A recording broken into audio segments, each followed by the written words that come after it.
آپ سب پر سلامتی ہو. عبدالغفور ساقی کا لکھا ہوا ہے، جو وصف رکھا ہے وہ بے مثال رکھا ہے. بشر میں اپنا خدا نے جمال رکھا ہے، انہیں تو بخشی ہیں خوشیاں بنانے والے نے. ہمارے واسطے رنج و ملال رکھا ہے، ہر ایک لمحہ نئی آفتیں اترتی ہیں. ہمارا کتنا فلک نے خیال رکھا ہے، یہ کس کے دھوکے میں خانے آ گئے باز. امام ہم ہیں تمہیں بھی سنبھال رکھا ہے. ناظرین، میں ہوں یاسر رشید اور آپ میرا ولاگ دیکھ رہے ہیں. ناظرین، آج ملک کی تاریخ کا ایک اہم دن تھا. ملک کی تاریخ میں پہلی بار سپریم کورٹ پاکستان کی کارروائی جو ہے وہ براہ راست نشر کی گئی اور عدالت عظمیٰ نے سپریم کورٹ میں پریکٹس اینڈ پروسیجر ایکٹ کے جو خلاف اپیلیں تھیں اس پر فل کورٹ بنانے کی درخواستیں منظور کی. فل کورٹ بنا اور آج فل کورٹ بیٹھا ہے. پاکستان کی تاریخ میں ایسا کبھی ماضی کی نظیر پہ دیکھنے کو نہیں ملتا. سپریم کورٹ میں پریکٹس اینڈ پروسیجر ایکٹ کے خلاف درخواستوں پر سماعت جو تھی وہ چیف جسٹس پاکستان جسٹس قاضی فائز عیسیٰ کی سربراہی میں ہوئی. چیف جسٹس پاکستان جسٹس قاضی فائز عیسیٰ پہلے عدالتی دن پر فل کورٹ کی سربراہی کر رہے تھے. سپریم کورٹ کے اس میں 15 ججز بیٹھے تھے اور 15 ججز پر مشتمل فل کورٹ جو تھا وہ supreme court practice and procedure act کی سماعت کر رہا تھا. آج کے دن کو اہمیت اس لیے بھی ہے کہ آج کے دن نے پاکستانی سیاست کا بھی تعین کرنا تھا. پارلیمنٹ کی مضبوطی کے اوپر بات ہونی تھی. وفاقی حکومت نے supreme court practice and procedure act کے خلاف اپنا تحریری جواب جو تھا وہ اٹارنی جنرل کے ذریعے عدالت میں جمع کروایا، جس میں وفاقی حکومت کی جانب سے موقف یہ اپنایا گیا کہ supreme court practice and procedure act کے خلاف درخواستیں مسترد کرنے کی استدعا کی گئی. یہ یاد رہے کہ سپریم کورٹ کا 8 رکنی بینچ تھا جس نے practice and procedure act per 13 April کو عمل درآمد روک دیا تھا. یہ حکم امتناعی جاری ہوا تھا. حکم امتناعی کے بعد اس کی کوئی سماعت نہ ہو سکی. چیف جسٹس نے منصب سنبھالنے کے اگلے ہی دن اس کے اوپر فل کورٹ سماعت کی ہے. Supreme court practice and procedure act مفاد عامہ کے مقدمات میں چیف جسٹس کے اختیارات کو تقسیم کرنے سے متعلق ہے. یہ پریکٹس اینڈ پروسیجر ایکٹ کے مطابق از خود نوٹس لینے کا جو فیصلہ تھا یہ چیف جسٹس اور 2 سینئرز پر مشتمل کمیٹی کر سکے گی. اور اس بارے میں پہلے بھی بارہا چیف جسٹس قاضی فائز عیسیٰ جو تھے تب سینئر جج ہونے کے ناطے اس کی رائے دے چکے تھے. آج دوران سماعت قاضی فائز عیسیٰ نے پوچھا کہ 9 درخواستیں اور وکلا کون کون ہیں. خواجہ طارق رحیم صاحب کو کہا گیا کہ آپ دلائل کا آغاز کریں تو آپ کے بعد دیگر جو وکلا ہیں وہ دلائل کا آغاز کریں گے. چیف جسٹس پاکستان نے کہا کہ دلائل دوبارہ سے شروع ہوں گے کیونکہ نیا بینچ ہے، فل کورٹ بیٹھا ہے. فل کورٹ کے سامنے آپ اپنی استدعا رکھیں جو بھی رکھنا چاہتے ہیں. فل کورٹ بنانے کی 3 درخواستیں تھیں جن کو منظور کیا گیا اور اسی کی بنیاد کے اوپر آج سپریم کورٹ کے 15 ججز نے بیٹھ کے سماعت کی ہے. جسٹس قاضی فائز عیسیٰ نے اپنے ریمارکس میں کہا کہ فل کورٹ اجلاس میں فل کورٹ سماعت کرنے کی منظوری دی گئی ہے. عوام ہم سے 57,000 کیسز کا فیصلہ چاہتے ہیں. آج کی اگر سماعت کسی نے دیکھی ہو تو اندازہ ہو جانا چاہیے کہ سپریم کورٹ کے اندر سماعت کس طریقے سے ہوتی ہے. ریمارکس دیے گئے کہ خواجہ طارق رحیم صاحب کو مخاطب کر کے کہا کہ ہم آپ کو نہیں کہتے کہ کم بولیں مگر آپ بات کو جامع رکھیں، ماضی کو بھول جائیں، ابھی کی بات کریں جو آپ اب کر رہے ہیں. جسٹس مسرت ہلالی جنہوں نے حال ہی میں سپریم کورٹ کو جوائن کیا انہوں نے استفسار کیا کہ سیکشن 5 کا کیا ہوگا. کہا کہ ایک پارٹی کی وجہ سے کیا ایکسرسائز نہیں ہوگی. وکیل خواجہ طارق رحیم نے کہا کہ سپریم کورٹ نے فل کورٹ کے ذریعے اپنے رولز بنا رکھے تھے لیکن پارلیمنٹ نے سپریم کورٹ کے رولز کے اندر مداخلت کی ہے اور پارلیمنٹ نے اپنے اختیارات سے یہ تجاوز کیا. اسی دوران پھر بینچ کا حصہ جسٹس عطر من اللہ جو تھے انہوں نے سوال اٹھایا کہ خواجہ صاحب جو کچھ ماضی میں ہوتا رہا ہے کیا آپ اس کو سپورٹ کرتے ہیں، جبکہ چیف جسٹس صاحب نے یہ پوچھا کہ آپ بتائیں کہ کیا پورا قانون ہی غلط تھا یا پھر قانون کے اندر موجود چند شکیں غلط تھیں. خواجہ طارق رحیم صاحب نے کہا کہ فیڈرل لیجسلیٹو لسٹ کے شیڈول 4 کے مطابق سپریم کورٹ جو ہے وہ اپنے پریکٹس اینڈ پروسیجر کے ضوابط خود بناتی ہے، کہیں اور سے بن کے نہیں آتے. جس پر جسٹس جمال خان بندوخیل صاحب نے پوچھا کہ سپریم کورٹ کو یہ اختیار آئین میں دیا گیا ہے یا پھر سپریم کورٹ کو یہ اختیار قانون نے دیا ہے. خواجہ طارق رحیم صاحب نے کہا کہ میں سوالات نوٹ کر رہا ہوں اور اس کے جوابات میں بعد میں دوں گا، ابھی میں اپنا موقف پیش کر رہا ہوں. جسٹس قاضی فائز عیسیٰ صاحب نے کہا کہ خواجہ صاحب آئینی شکوں کو صرف پڑھیں، اس کی تشریح نہ کریں. جبکہ جسٹس عطر من اللہ نے پوچھا کہ خواجہ صاحب آپ کیا کہہ رہے ہیں کہ یہ قانون بنانا پارلیمان کا دائرہ کار نہیں تھا یا پھر پارلیمان کا اختیار نہیں تھا، یہ 2 الگ الگ چیزیں. چیف جسٹس پاکستان نے خواجہ طارق رحیم سے بات چیت کرتے ہوئے کہا کہ خواجہ صاحب آپ جو باتیں کر رہے ہیں اس پہ الگ درخواست لے کے آ جائیں لیکن ابھی اپنی جو موجودہ درخواست ہے صرف اور صرف اس کے اوپر فوکس کریں اور اسی کے اوپر اپنے دلائل دیں. چیف جسٹس نے یہ بھی کہا کہ خواجہ صاحب میں آپ کے لیے معاملات آسان بنانا چاہ رہا ہوں، لیکن لگتا ہے کہ آپ ایسا نہیں چاہ رہے، آپ معاملات کو آسان بننے نہیں دیں گے۔ جسٹس عطر من اللہ پھر وہاں پہ بولے، انہوں نے کہا کہ اختیارات اور طاقت کا ذکر جو ہے وہ قانون میں نہیں ہے، جبکہ چیف جسٹس قاضی فائز عیسیٰ صاحب نے کہا کہ سپریم کورٹ کا اپنا اختیار ہے کہ وہ اپنے اختیارات کو استعمال کرے، وہ کسی اور کا اختیار نہیں، وہ سپریم کورٹ کا ہے۔ انہوں نے یہ بھی کہا کہ کیا آپ کے مطابق سپریم کورٹ کے جو رولز 1980 کے بنائے گئے ہیں کیا وہ آئین سے متصادم ہیں؟ مستقبل کی بات نہ کریں، دلائل جو آپ نے دینے ان کو حال تک صرف محدود رکھیں۔ مستقبل کی قانون سازی کے لیے آپ درخواست دائر کر سکتے ہیں اور پھر اس پہ اثر نو آپ اپنے دلائل بھی دے سکتے ہیں۔ جسٹس منیب اختر صاحب نے کہا کہ آرٹیکل 184(3) جو ہے وہ جوڈیشل پار ہے، عدالت کو اپنے اختیارات استعمال کرنے سے روکنے کی کوشش کی گئی۔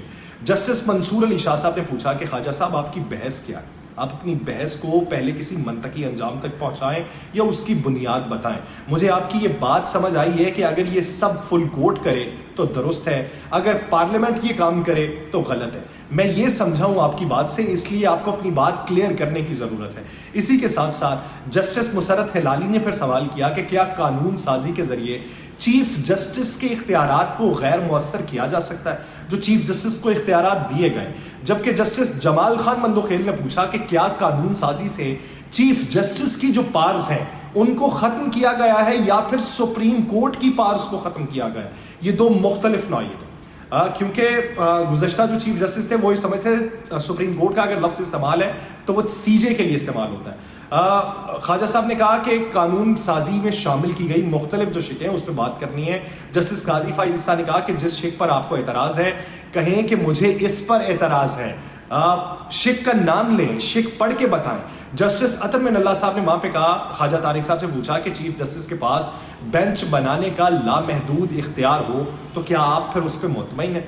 پھر وہاں پہ جسٹس محمد علی مظہر صاحب بھی بولے، انہوں نے سوال کیا کہ آپ یہ تو بتائیں کہ کس آئین کے کس آرٹیکل سے یہ ایکٹ متصادم ہے جو ابھی بنایا گیا۔ اسی دوران سوال جسٹس منیب اختر صاحب نے کہا کہ پارلیمنٹ کہتی ہے کہ 5 ججز سے کم کیس نہیں سن سکتے، اگر پارلیمنٹ کل کہے کہ فلاں کیس کو 7 ججز نہیں سنے تو پھر کیا ہوگا؟ امریکہ میں رائٹ آف ابارشن کا مسئلہ بنا ہوا ہے، یہ سپریم کورٹ ہے جس کا کام آئین کا دفاع کرنا ہے۔ یہاں پر جتنی چیزیں ہیں وہ ماضی کے کیسز کی آپ نہیں دہرائیں گے، آئین کی دہرائیں گے۔ چیف جسٹس پاکستان نے کہا کہ آپ کے دلائل سے محظوظ نہیں ہو پا رہا۔ جسٹس عطر من اللہ صاحب نے کہا کہ عدلیہ کی جو آزادی ہے یہ صرف بیرونی نہیں ہے بلکہ اندرونی بھی ہونی چاہیے، عدلیہ کو اندر سے مضبوط ہونا چاہیے۔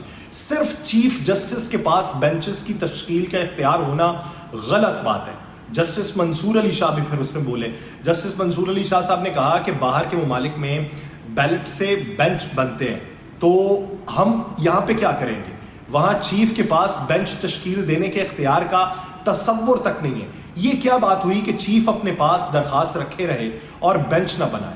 یعنی یہ عمر عطا بندیال صاحب کے نظریات کے حوالے سے بھی باتیں ہوئی ہیں آج۔ درخواست گزار کے وکیل امتیاز صدیقی صاحب نے کہا کہ پریکٹس اینڈ پروسیجر ایکٹ جو ہے وہ غیر آئینی ہے، جس پر جسٹس محمد علی مظہر صاحب نے کہا کہ آرٹیکل 141 کے مطابق پارلیمنٹ جو ہے وہ قانون بنا سکتی ہے، پارلیمنٹ کو قانون بنانے سے روکا نہیں جا سکتا۔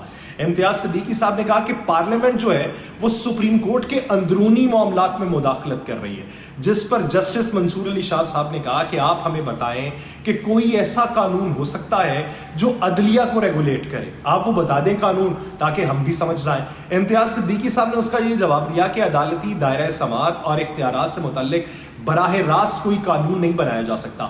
پارلیمنٹ سپلیمنٹری قانون سے صرف عدلیہ کو کسی معاملے پہ سفارش کر سکتی ہے، وہ سفارش کا ماننا عدلیہ کا استحقاق ہے، عدلیہ کا استصواب ہے۔ جسٹس منیب اختر صاحب نے اس پہ یہ کہا کہ یہ سپریم کورٹ ہے جس کا کام آئین کا دفاع کرنا ہے، ہر بنایا جانے والا قانون قابل عمل نہیں ہوتا۔ اسی پر جسٹس عطر من اللہ صاحب نے کہا کہ سپریم کورٹ آئینی ادارہ ہے تو کیا پارلیمنٹ آئینی ادارہ نہیں ہے؟ پارلیمنٹ کے پاس کوئی حقوق نہیں ہے، پارلیمنٹ کے پاس کوئی اختیار نہیں ہے۔ چیف جسٹس قاضی فائز عیسیٰ نے سوال کیا کہ سپریم کورٹ قانون سے بالا ہے، یہ کہاں پہ لکھا ہے؟ اس میں 2 بنیادی باتیں، اس فیصلے میں جو لکھا ہے وہ آپ کی دلیل کی نفی کر رہا ہے، ہمیں ڈرائیں مت، آپ صرف دلائل دیں۔ وکیل کا جو کام ہے وہ اتنا ہی کام ہے کہ وہ بتائے کہ اس فیصلے کے فلاں صفحے پر یہ لکھا ہے. یہ جسٹس قاضی فائز عیسیٰ صاحب کی جانب سے سمجھایا گیا. درخواست گزار کے وکیل امتیاز صدیقی صاحب نے کہا کہ اگر مجھے نہیں بولنے دیا جائے گا اور تضحیق ہوگی تو میں پھر جا رہا ہوں. جس پر جسٹس قاضی فائز عیسیٰ صاحب بولے کہ آپ عوام کا خیال کریں. امتیاز صدیقی صاحب نے جواب دیا کہ میں عوام کی ہی بات کر رہا ہوں, مجھے بات ہی نہیں کرنے دی جا رہی. جب آپ نے بات ہی نہیں کرنے دینی تو پھر میں چلا جاتا ہوں. چیف جسٹس پاکستان نے درخواست گزار کے وکیل سے مکالمہ کرتے ہوئے ان کو یہ کہا کہ آپ کی اگر مرضی ہے, آپ جانا چاہتے ہیں تو آپ چلے جائیں ورنہ موجودہ کیس تک آپ محدود رہیں. نظر ثانی اپیل نے تو سپریم کورٹ کے اختیار کو بڑھا دیا. یہ بھی ہو سکتا ہے کہ میں آپ کی دلیل سے اتفاق کر لوں اور درخواست کو مسترد کر دوں. اب یہی بحث و مباحثہ جاری تھا جس کے اوپر آج کی سماعت جو ہے اسے روکا گیا. گزشتہ روز ہی جسٹس قاضی فائز عیسیٰ نے چیف جسٹس پاکستان کے عہدے کا حلف لیا تھا اور حلف لینے کے بعد پہلا مقدمہ جو ہے وہ supreme court practice and procedure act سماعت کے لیے مقرر کیا گیا تھا اور اسی کے اوپر آج بات چیت ہوئی ہے. اور یہ پاکستانی تاریخ میں پہلی بار ہوا ہے کہ پاکستان ٹیلی ویژن سے سپریم کورٹ کی سماعت کو براہ راست نشر کیا گیا. جسٹس قاضی فائز عیسیٰ نے رواں برس اپریل میں کسی بھی آئینی مقدمے کے بینچ کا حصہ بننے سے معذرت کرتے ہوئے کہا تھا کہ جب تک supreme court practice and procedure act سے متعلق درخواستوں پر فیصلہ نہیں کر دیتی وہ کسی بینچ کا حصہ نہیں بنیں گے اور اس وجہ سے وہ بیٹھے رہے. عمر عطا بندیال صاحب جاتے جاتے یہ بھی کہہ گئے کہ میرے اور قاضی فائز عیسیٰ صاحب کے نظریات مختلف ہو سکتے ہیں لیکن قاضی فائز عیسیٰ صاحب ایک اچھے آدمی ہیں. قاضی فائز عیسیٰ صاحب فل کورٹ بنانے کے حق میں تھے جبکہ دوسری طرف جسٹس عمر عطا بندیال صاحب یہ سمجھتے تھے کہ میں تمام ججز کو صرف ایک ہی کیس کے اوپر نہیں لگا سکتا اور یہ بھی ناممکنات میں سے ہے کہ اس کی ہر سماعت کے موقع پہ ہر جج موجود ہو. انہوں نے یہ بھی وہاں پہ بات کی تھی کہ ایک جج جو ہے وہ اپنے ذاتی علاج کے لیے بیرون ملک جا رہے ہیں, ایک چھٹیوں پہ جا رہے ہیں, تو کس طریقے سے ممکن ہے کہ سارے ججز کو بٹھاؤں اور ایک ہی کیس پہ لگا دوں. اگر اس کیس پہ لگاؤں گا تو کل کو کوئی اور بھی مدعی آئے گا اور وہ یہ درخواست گزار کہے گا جی نہیں میری کیس کے اوپر, میری درخواست کے اوپر آپ کو فل بینچ تشکیل دینا چاہیے. لیکن ایک تاریخ پھر سے رقم ہو رہی ہے اور یہ تاریخ پاکستانی سیاست کے اوپر کیا اثر ڈالے گی. جو ماضی قریب کے اندر پارلیمنٹ سے قانون سازیاں ہوئی ہیں ان قانون سازیوں کا مستقبل کیا ہوگا, کس حد تک رد ہوتی ہیں یا کس حد تک وہ پائیدار رہتی ہیں, یہ وقت بتائے گا. لیکن ہم یہ سمجھ رہے ہیں کہ پاکستان کے اندر نظام انصاف میں اصلاحات لانے کی باتیں ہو رہی ہیں اور اصلاحات اگر باقاعدہ حرف بحرف عوام تک پہنچے گی اور عوام یہ جانے گی کہ سپریم کورٹ کے اندر جو سماعت ہوئی ہے وہ کس پیرائے میں ہوئی ہے اور دلائل اگر دیے گئے ہیں تو کس نوعیت کے دیے گئے ہیں, پھر یہ صرف شہ سرخیوں پہ ایک تحریر جو ہے اس سے نتیجہ اخذ نہیں کیا جا سکتا. پوری سماعت کو سنیں گے تو پوری سماعت کے نتیجے میں عوام بھی کوئی نہ کوئی فیصلہ اخذ کر سکتے ہیں. مجھے دیجیے اجازت. اللہ نے